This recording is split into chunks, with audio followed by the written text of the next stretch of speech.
السلام عليكم ورحمة الله وبركاته. اللهم صل وسلم وبارك على سيدنا محمد. اهلا بيكم حبايب قلبي معايا في وصفة جديدة من وصفات مني. النهاردة وصفتنا مختلفة تماما.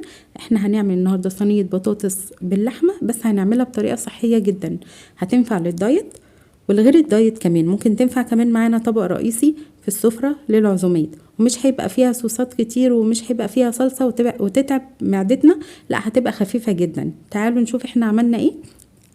اول حاجة هبدأ بيها التتبيلة اللي انا حطيتها على الوصفة بتاعتي. معايا كركم، ملح، فلفل اسمر، كزبرة ناشفة، وكمون، ومعايا طماطم وفلفل وبصل. هضرب الطماطم والفلفل والبصل مع بعض في الكبة بعد ما قطعتهم كده بالشكل ده لحد ما يوصلوا معايا فرم ناعم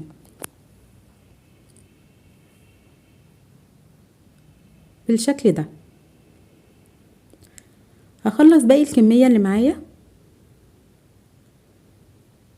التتبيلة دي لو قعدت سنة عندك في الفريزر مش هيجرى لها اي حاجة، هي بجد بتسعفني جدا في الاكلات وفي الوصفات، بيبقى طعمها حلو جدا بأمانة. جربوها مش هتندموا. خلصت كده باقي الكمية بتاعتي. هبدأ بقى انزل بالبهارات: ملح، فلفل اسمر، كركم، كمون، وكزبرة ناشفة. كل ده اقلبهم مع بعض. ودي بقى اختياري، مرقة فورية، لو حابة تستخدميها استخدميها، هي برضو حلوة بتفرق جدا في الوصفة. لو حابة تستغني عنها مفيش مشكلة. وهنزل بمعلقتين زيت كبار. هقلب كويس جدا لحد الملح والبهارات كلهم يمتزجوا مع بعض ويدوبوا كويس بالشكل ده.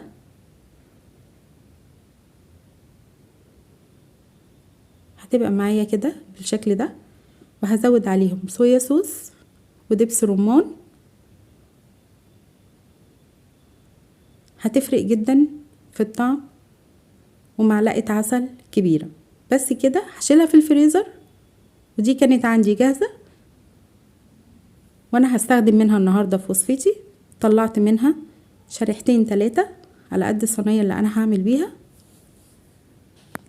بالشكل ده.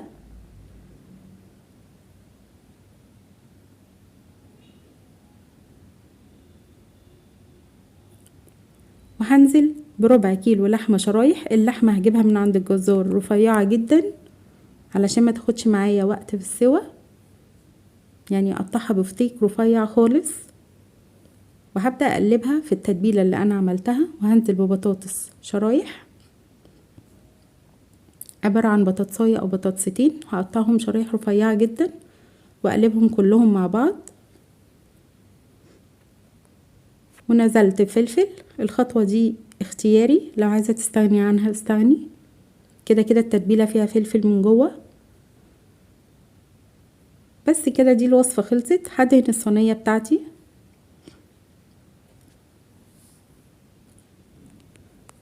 مش هحط اي بقى دهون تاني، خلاص انا اكتفيت بالدهون اللي انا حطيتها في التتبيلة. هدهن بس الصينية عشان الاكل ما يلزقش مني.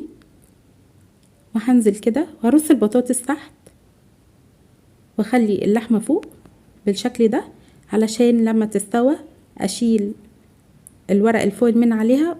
ولو انا حابة احمرها شوية في الفرن اعرف احمرها وتاخد وش كويس معايا. نزلت عليها برشة ملح وفلفل اسمر بسيطة عشان انا ما تبلتش اللحمة ولا البطاطس،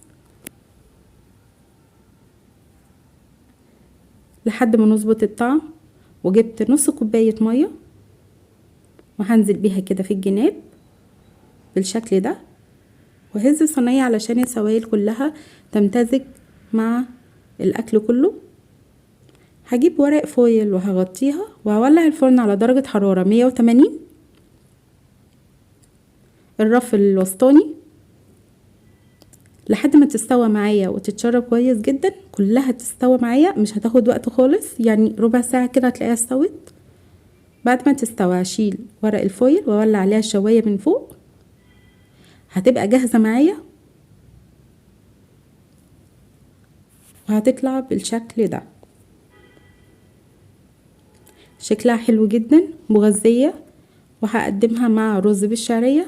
وده ممكن طبق بس للدايت ممكن ناكله، وممكن نقلل في الرز شوية، نقلل في البطاطس، بس بجد صحية جدا وخفيفة على المعدة. حقيقة هتعجبكم جدا، وما تنسوش تدعموني باللايك وتقولوا لي رأيكم. والسلام عليكم ورحمة الله وبركاته.